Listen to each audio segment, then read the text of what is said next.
was a great athlete, but he never coached me at anything. I don't think he wanted to.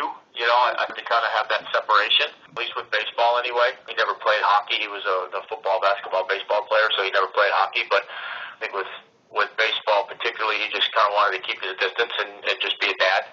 He was extremely influential for me. He obviously he and my mom made it possible for me to play with their commitment to get me to games and practices and all that kind of stuff. My dad was an extremely hard worker, and I think I got a lot of that from him. He had his own small construction business back home, so it was very routine for him to, if he had to leave really early in the morning to get a job done, to make sure he was done in time to get to my hockey game or my baseball game later that day.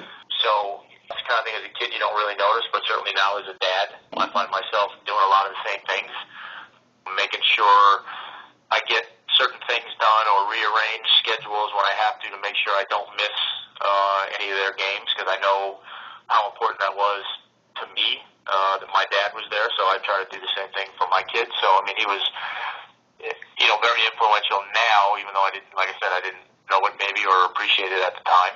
He was very encouraging, but not overbearing. He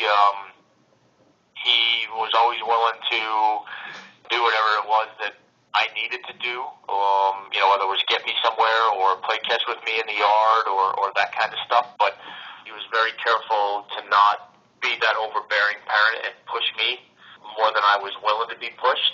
And again, I think that's something that I'm very aware of with my kids. I think there's a line between being encouraging and being overbearing. And you have to try and instill the importance of working hard into your kids. But again, you have to do it in a way that it comes from them and their willingness to do it, not you're dragging them to do it.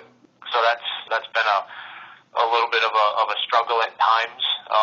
But again, it's a fine line I think you have to walk. But my dad was extremely influential on me in that regard, in terms of instilling the importance of working hard. Because even back then, we recognized the fact that if I was going to do something in baseball, I was going to have to work a lot harder than kids that were in California or Florida or Georgia, because those kids were in better weather climates and they were playing more baseball than I was, so I had to work harder when I had the opportunity.